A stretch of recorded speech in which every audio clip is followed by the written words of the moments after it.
आता आपण पाहतोय 9 मधला सगळ्यात पहिला घटक वेगळे पद शोधा.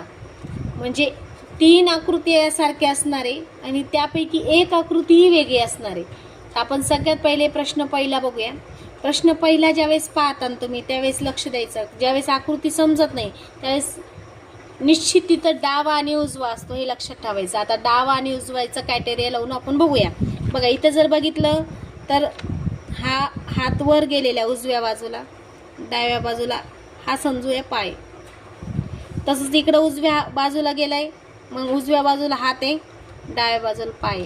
इथं मात्र बघा डाव्या बाजूला इकडच्या बाजूने हात दिसतोय आणि इकडं मात्र उजव्या बाजूला पाय. म्हणजे पर्याय क्रमांक सी हा वेगळा आहे. लक्षात येत आहे. इथं पुन्हा तसंच आहे बघा उजव्या आणि डावं, म्हणून पर्याय क्रमांक सी हा वेगळा आहे. त्यानंतरची दुसरी आकृती बघूया आपण. दुसरी आकृती काय सांगते आपल्याला बघा, एकदम स्पष्ट आहे दुसरी आकृती. दुसरी आकृती घड्याळीच्या काट्यासारखे त्याचे बाण बघा टोकाला दाखवले वर्तुळाच्या साईडनी, परंतु पर्याय क्रमांक सी मध्ये एक बाण मात्र घड्याळीच्या आतल्या दिशेने दाखवलेला आहे, म्हणून पर्याय क्रमांक सी हा वेगळा आहे. यानंतर प्रश्न क्रमांक 3 बघा. प्रश्न क्रमांक 3 मध्ये जर आपण पाहिलं तर वर मध्ये त्रिकोण आहे, मग चौकोन आहे, परत चौकोन आहे आणि हा पंचकोन आहे. मग त्रिकोणाला किती बाजू असतात? 3. म्हणून इथं बघा 1, 2 आणि 3 वर्तुळ आलेली. याच्यानंतर बघा हा चौरस आहे, या चौरसाला किती बाजू असतात? 4. मग इथं 1, 2, 3च वर्तुळ आलेली. इथं चौरसाला 4 बाजू असतात, 1, 2, 3 आणि 4 आलेली बरोबर. इथं पंचकोणाला बाजू बघा 1, 2, 3, 4 आणि 5 बाजू असतात, म्हणजे 5 वर्तुळ आलेले 1, 2, 3, 4 आणि 5. म्हणजेच पर्याय क्रमांक बी हा वेगळा. इथं 4 पाहिजे होते. पुढचा प्रश्न बघूया आपण.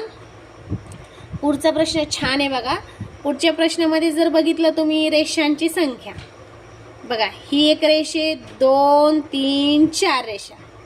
चौरसाला पण 4, 1, 2, 3 आणि 4. या त्रिकोणाला 3 रेषा बघा 1, 2, 3 आणि मधली एक 4.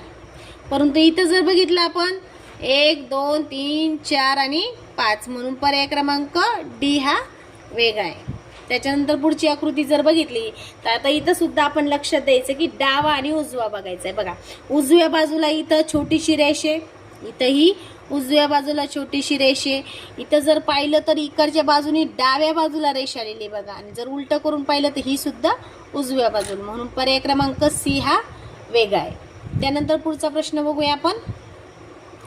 पुढचा प्रश्न बघा, RUN, UNR, NKU आणि NRNU. सगळ्या याच्यामध्ये RUN आहे, परंतु मध्येच के आलेले आहे, म्हणून पर्याय क्रमांक सी हा वेगळा आहे. बघा ह्याच्यामध्ये के, बाकीकडं कुठेही के दिसत नाहीये. त्याच्यानंतर पुढचा प्रश्न बघूया. प्रश्न 7वा. प्रश्न 7वा बघा, लक्षात आला असेल तुम्हाला लगेच बरोबर. बैलगाडी रस्त्यावरून चालती, सायकल रस्त्यावरून चालती आणि हा जी सायकल आहे प्रवासी सायकल ती पण रस्त्यावरून चालती, परंतु होडी मात्र किंवा जहाज मात्र पाण्यातून चालते, म्हणून पर्याय क्रमांक सी हा वेगळा आहे. त्याच्यानंतर बघा पुढची आकृती लक्षात आली असेल तुम्हाला. इथे सगळे काटकोन त्रिकोण आहे बघा. हा पहिला काटकोन त्रिकोण आहे, हा पण काटकोन त्रिकोण आहे, हा पण काटकोन त्रिकोण आहे, हा मात्र काटकोन त्रिकोण नाहीये, हा लघुकोन आहे, म्हणून पर्याय क्रमांक बी हा वेगळा आहे. त्यानंतरचा पुढचा प्रश्न बघूया आपण. पुढचा प्रश्न सुद्धा तसाच आहे बघा. पुढचा प्रश्न डावा आणि उजवा करायचा आहे आपल्याला. बघा वर्तुळाच्या डाव्या बाजूला काळं गोल आहे, या जे वर्तुळ दाखवलेले 2 याच्या डाव्या बाजूला काळं वर्तुळ आहे. या वर्तुळाच्या डाव्या बाजूला काळं आहे. या वर्तुळाच्या